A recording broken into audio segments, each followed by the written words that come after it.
You're listening to BizQuik. This is where Julie and Corey provide quick and useful information to small business owners. BizQuik is the podcast where small business owners get to showcase their businesses and receive expert advice and guidance in areas many entrepreneurs struggle with. And you, the listener, get solutions, tips, and tricks on real-world topics that many small business owners face. Julie and Corey are the experts small businesses hire when they need solutions. And the BizQuik podcast is just one way they deliver those solutions. Let's start the show.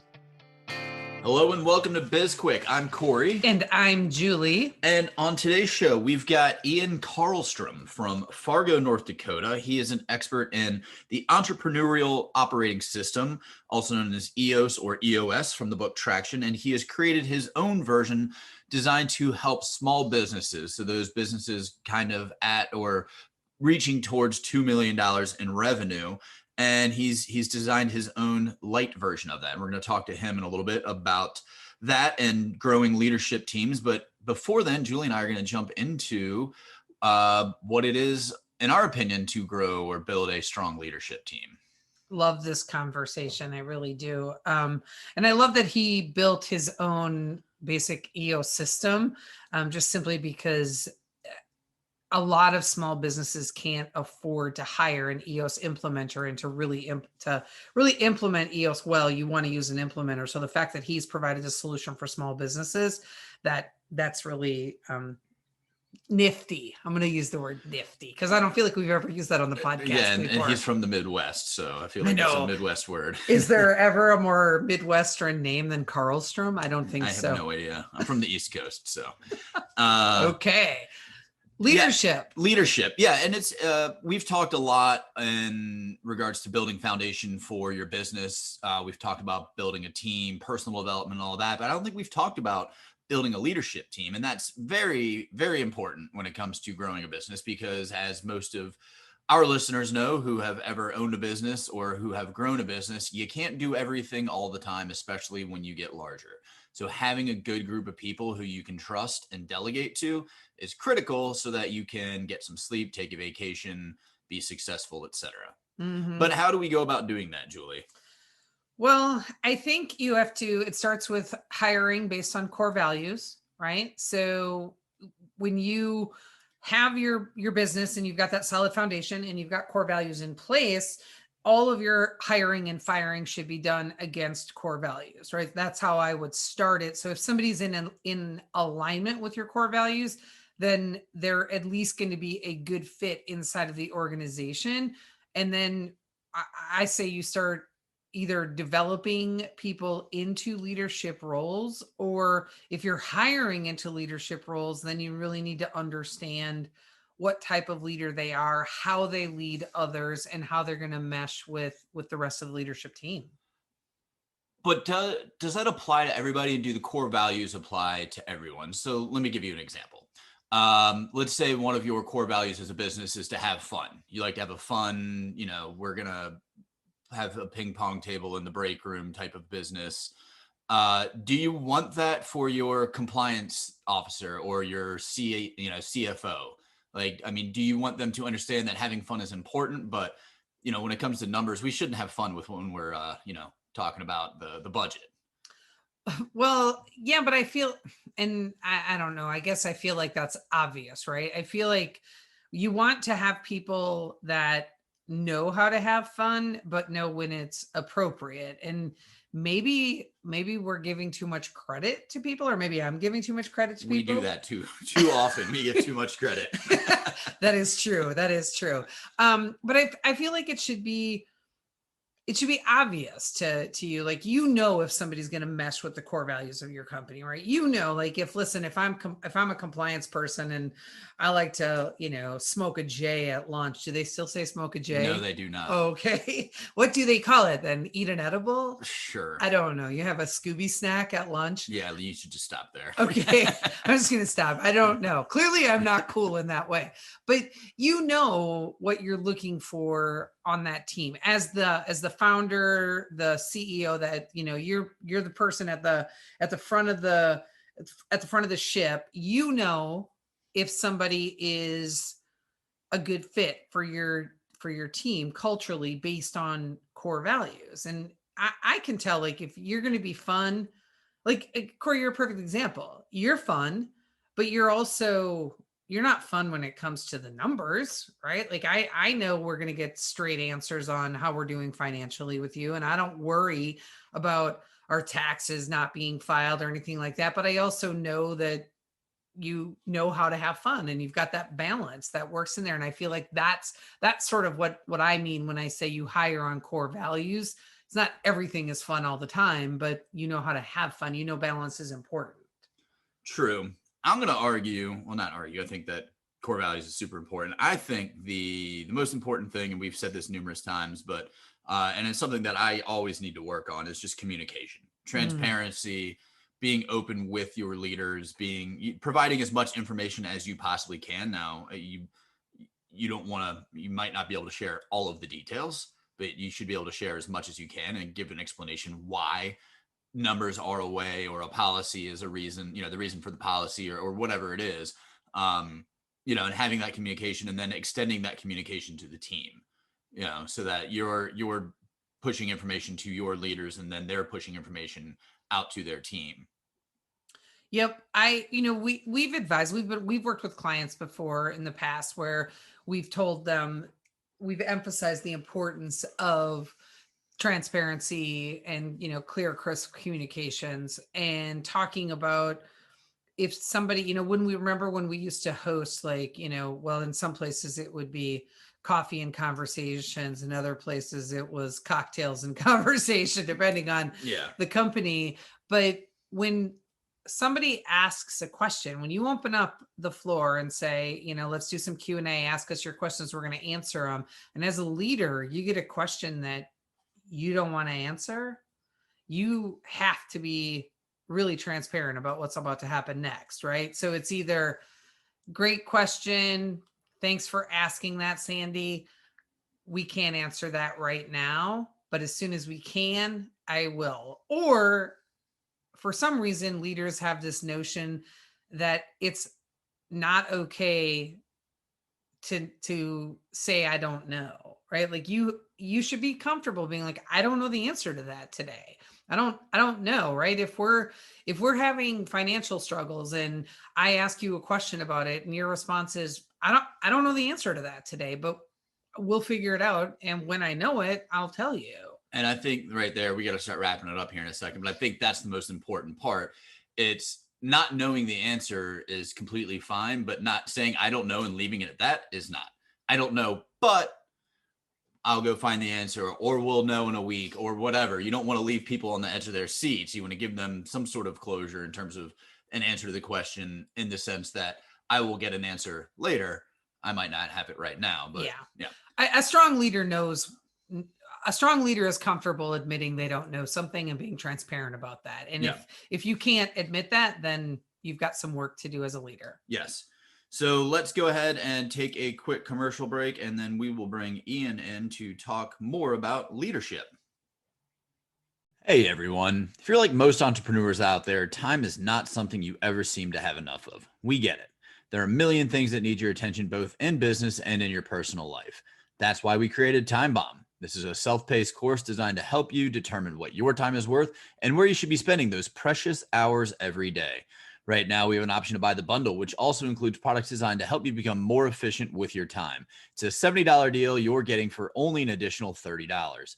Head on over to sbpace.com to learn more. Time Bomb. Take control of your calendar, gain control of your life. Welcome back to the show, everybody. We have Ian Carlstrom on, and he is going to talk to us about leadership, his approach to EOS, however you pronounce that, I don't know.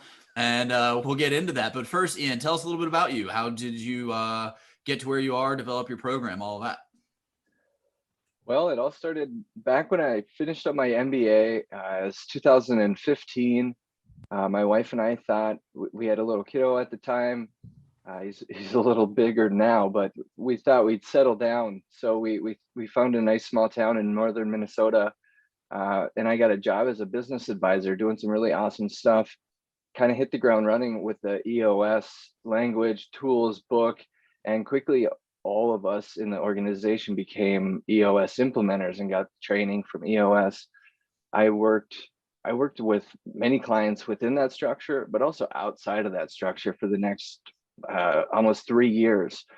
And I didn't take long, but I found out that the EOS structure was targeted at a much larger client than I was typically accustomed to working with. It was a small rural area.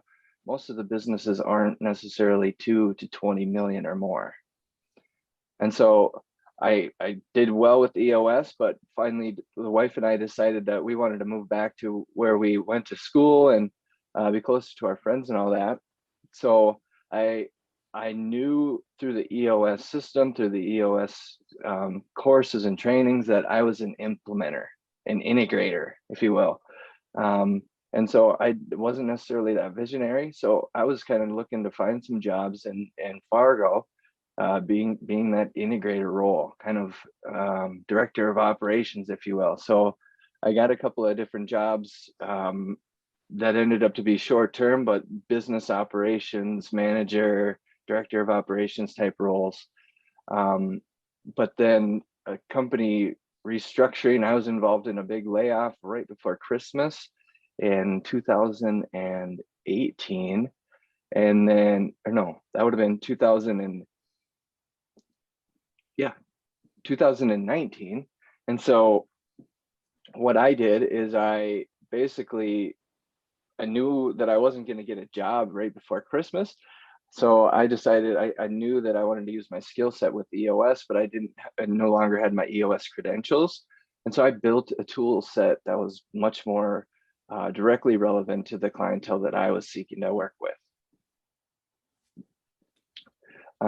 I did that for about 6 months before I got recruited into my current role as a business advisor still, but I learned a lot of things, and I still have this big old box on my shelf for small businesses that are really smaller than that $2 million mark. Oftentimes they have some employees, but they're really struggling to kind of hit over that, they're kind of stuck in that spot. There's a lot of hurdles, a lot of challenges for a small business. So this really takes a lot of those core essentials from, communication structures and meeting structures, to tying the vision down to the goals, down to the weekly metrics, a lot of the same stuff that EOS does, but it's in every management book that you'll read about. And EOS even admits themselves that it's not original, it's just their language of it. Yeah, I think what I really appreciate, use your words, Julie, that you did was you took EOS is very, very popular. EOS, right, is the book Traction, comes from the book Traction, and it is a very popular concept. We have worked in a couple of organizations, consulted for a couple of clients who use EOS, and it's a great tool, but it's not built for those small business owners who are in those early stages of growth and haven't really hit that substantial, hit significant levels yet, especially on the leadership side, because a lot of small business owners, they don't have a big leadership team, right? It's 1 or 2 or 3 people at the most. And EOS is designed around a strong leadership team. If I remember correctly, the concepts of it. That's right. And in my experience, the EOS clients that you would have them for no longer than 18 months. And let's just say the whole EOS toolkit, let's just say it contains about 20 tools. Those clients are going to get through a core 8, 9 to 12 of them in the first 6 months, and they won't really get to the next 20 of them. And so, although EOS claims to be simple, I simplified it even more. Get rid of the stuff that's not going to get used. Make something that's immediately helpful, that it's simplified language that any team of working people, they can be a college team on a project, or it could be a business. Any team of working people has to have a core fundamental skill set of how do we communicate, what are our goals, how are we measuring those goals, what's the end vision, and what's everyone's role in getting there. And at the end of the day, I believe everything else is sort of fluff if you can't get through those 5 concepts really well. And you said that you've gamified the approach. How exactly does that work?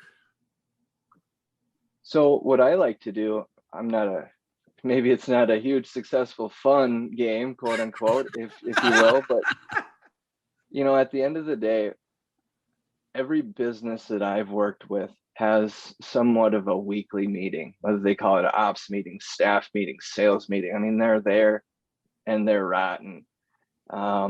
Nobody loves them.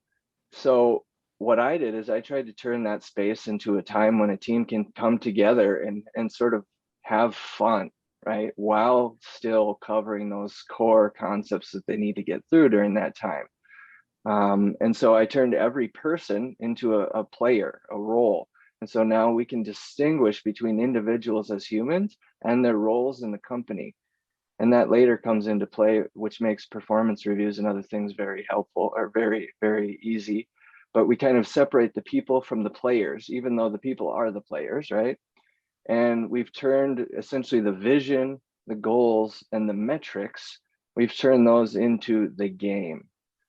And so the game is what are our goals?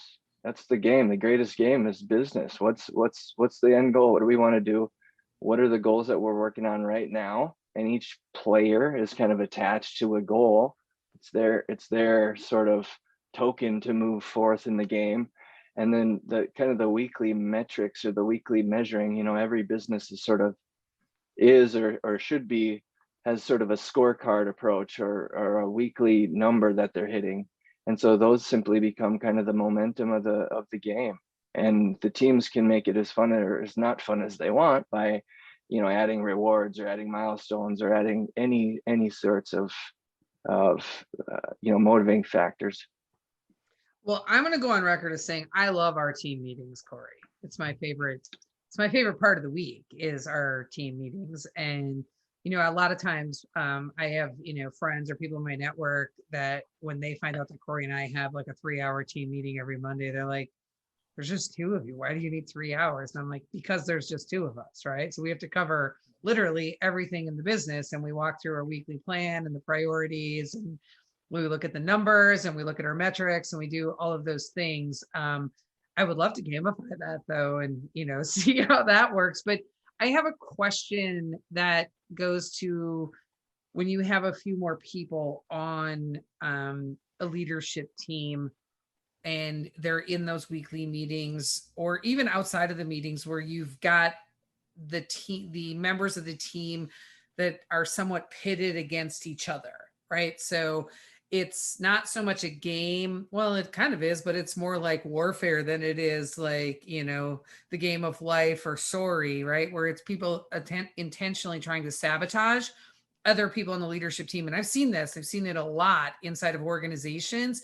Do you have anything, any recommendations or anything that you have built into your system that helps alleviate that or address that?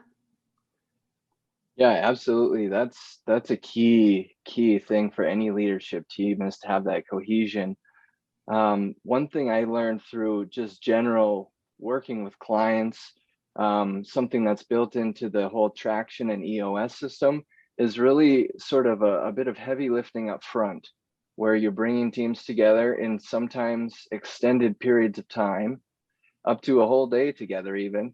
But where you're really bringing those teams together in fleshing out the vision, fleshing out those issues, and really getting transparent with each other what those are. And in my experience, even way before I got into EOS, I found that just getting some of those issues out in front of people, such as on a whiteboard, bullet pointing the issues, and just getting it out there is really half the battle. If we can get those out there and keep them somewhere, bring them back to that next team meeting until we resolve them or until they go away. Those are the kinds of transparent leadership teams that have to grow and build together. Otherwise, as Gino Wickman puts it, people aren't rowing in the same direction. Yep. So that's essential. Sorry. Follow-up question. What do you do when it's the leader that is promoting the divisiveness on the team? Yeah. So in my experience, a lot of that gets fleshed out pretty quickly when you're working to set the vision, kind of reverse engineer the goals down to the metrics. A lot of that gets fleshed out when you start asking the question, what's really important? What's going on? What are the issues in getting there? And frankly, it'll get you fired as an advisor if the client's not willing to move through it, because sooner or later they just kind of sick of working with you. But a lot of times, I think it's that advisor's role to really ask powerful questions to the leader and empower the team to be able to be transparent with each other about those things. Yeah, I almost think that firing would be welcome, right? Where if the leader is like, yeah, we don't, this isn't working out. If we're working with a client who's just unwilling to acknowledge their role in the chaos and the drama inside the organization, I think I would probably welcome being fired before I walked away. Yeah, absolutely. And one really powerful piece of business that any team should do is sort of a core values exercise of any sort, really. EOS has it, but anyone has it, but just really getting clear on the core values, but not just the core values, but how and what they mean to the organization. And that is so powerful, because you'll get some people that believe that, quick and dirty and scrappy is the culture, while some believe in a more refined, prove it before you do it culture. And if you force those people to come together and say, what is our core value? They kind of have to move through that. Yeah, and you touched on transparency earlier, and that's something, the communication is something that we talked about in our opening to this podcast before we brought you on, and that's important. But one of the other things that I think is most important, and you've also kind of talked about that, is the metrics. Because for me, it's all about the numbers. You can't manage a business unless you know the numbers, and you can't create goals, track, et cetera, et cetera. So how do you go about doing that? And I mean, how do you get people to, I don't know, adhere to those goals? Yeah, well, what I find in a lot of the clients that I work with is that they already have a core set of numbers that they're measuring. They already have something in place, which is typically measuring too late. And so they're measuring the end goal. And by the time they don't hit it, they don't necessarily know why it's there, or why it's missing, I should say. And so what I always like to do is talk about what can we measure that tells us something about something else that's important before we get there. I always like to use the drowning deaths and ice cream sales example.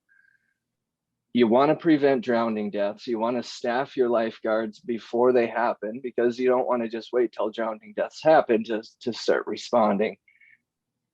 But what are those indicators that tell you that a drowning is going to happen? It's impossible to know. Well, we could watch ice cream sales, because if some street vendors out there selling ice cream like there's no tomorrow, probably means it's a hot sunny day, and those people might be going to the beach swimming too.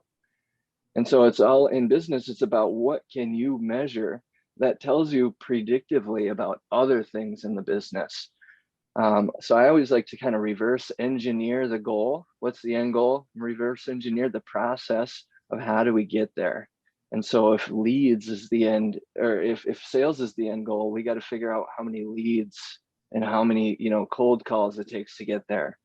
It can become much more complicated depending on the business, but it's all about really challenging the team to come up with what are things that we can measure consistently. I always tell people it doesn't have to be perfect measurement, but it has to be apples to apples. It has to be the same every week. The metrics can change over time and should probably change over time, but we got to figure out something that we can put into place now. And I don't want any person on the team to really ultimately have more than one. In a perfect world, if we can get everybody on the team to have one number that they report to back to the team every week, typically through the course of building trust and through the course of building transparency and letting people know that accountability doesn't mean that you're in trouble. Accountability is a good thing, welcome that. We're going to show them that by hitting that number, it's going to be good for them, be good for the team. So it is a process to kind of build that trust, but it's also a process of having them believe and buy into the metric. Yeah, and I think that the important thing that you were touching on then in there is just really understanding the numbers and why they are what they are. Because a lot of times people would look at that ice cream sales and say, oh, ice cream sales are up, we better hire more lifeguards. And then you look at them, but you're in the middle of the desert. You don't need to hire lifeguards. We need to think about something else. Like, yeah, ice cream sales are up, but why are they up? And what's that downstream effect? Yeah. So sometimes it's just a matter of getting a little bit more creative than just simply measuring that end goal. Otherwise, it's oftentimes too late, comes too soon. You didn't hit the goal, but now you don't know why. Yep.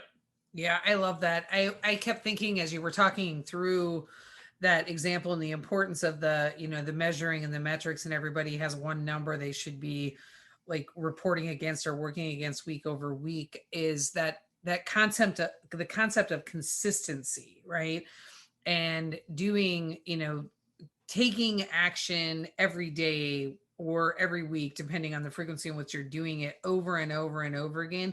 That consistency is what really gets you traction inside of your business, and being able to measure that and know, like, I know the actions that I take with being responsible for sales are important to what we're ultimately going to end up closing. But if we only measure at that point of close, then we're missing all of the other data that feeds into it, which is what actions did I take? What was I doing with the pipeline? What was I doing day over day over day to continue to keep people in the pipeline warm or build the pipeline up or grow sales? And it's all about that, the consistency and the actions, the small actions that you take every single day. Yep. And if you pick a couple of places along the pipeline to measure, maybe cold calls, leads, closes, and then delivered sales. If you're not hitting the delivered sales number, you might find out that you have a gap in your closing, or somewhere after closing they fall off. And so you can get a little surgical if you find kind of more pain points with the business in that process. Yeah, and understanding the process is such an important part. And just real quick, I've told this story before, but I had this lab when I was in college where I had to go do some cold calls for this hotel. And if you measured the number of calls that I made versus the success rate, the number of closes, if you're measuring just the number of calls and you had some sort of metric of, oh, well, we hit 2% or whatever, it was exactly 0%. It might be a negative number with me, because I was not trying, I was not the right person. But again, that metric was pretty much worthless for me because I didn't care. I just needed to make 200 calls in the day, and that's all I had to do. So yeah, it's good to understand the numbers and understand that process and why those numbers are what they are, and making sure you have the right people in the right place, because I am not a person to make cold calls. He's barely a person to make warm calls. I don't even like that negative percent there. Yeah. Yeah. What, from a leadership and communications perspective, I just would love to hear your thoughts on the importance of that and how that, I know that's the first one on your list, is the communication piece. So can we talk a little bit about that? I'm very curious to hear your thoughts there. Yeah, I mean, that is so huge. Small business owners are wild. They're a wild bunch out there, and a lot of them are visionaries. Okay. And visionaries traditionally are hard at communicating well. They're all over the place. They have 1,000 ideas, and they execute on Corey's amount there, 1% or negative percent of those ideas. They're all over the place. And so in my experience, when we can kind of harness their skills of generating great ideas, pairing them up with the other skills of the team, the integrators, the implementers, the detail people, and if we can grasp onto just a small handful of those ideas and try to move forward together, rowing in the same direction, what we find is that, if you look at a real estate property management group, right? They might have several hundred properties, and they have many different positions throughout the organization, from maintenance to house cleaning to, etc. All the people in the business are at capacity. Naturally, everyone is. And so as this business wants to grow to the next 100 or to get to 500 or 1,000 properties, everyone's already at capacity in the organization in their own mind. So how are we going to grow? And so to be able to communicate that this is the path that we're going to double over the course of the next 2 years. That means we need to do this, this, and that this year. That means we're going to focus on this quarter. That's a really powerful conversation to get everybody in the organization rowing in the same direction behind that visionary.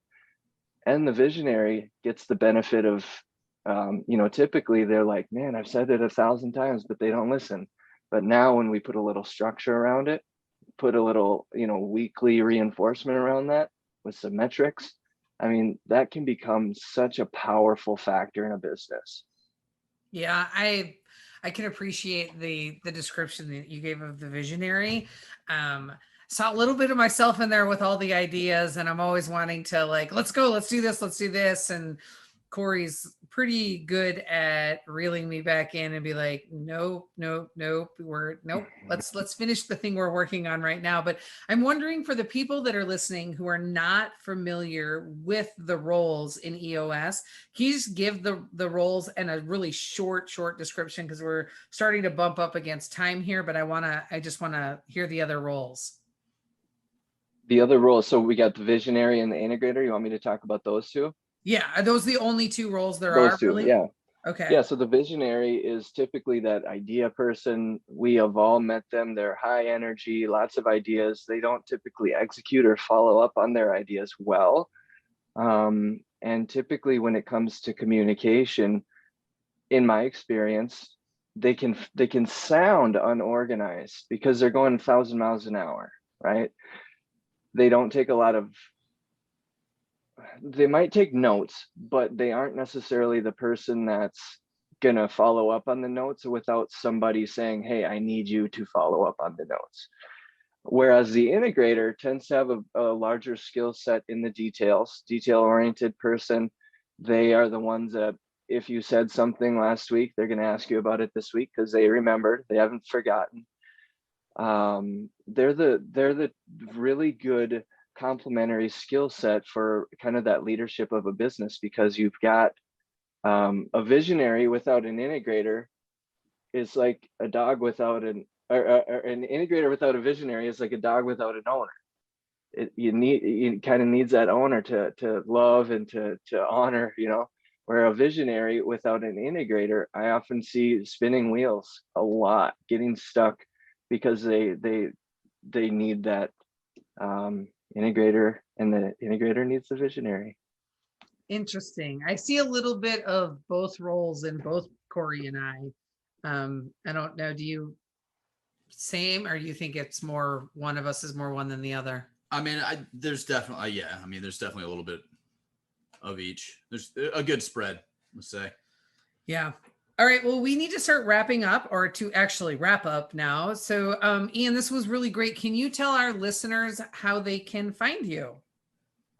I would say check out my website. That'll bring you to my contact me page. Feel free to reach out. That'll go directly to my email, and I'd be happy to answer questions.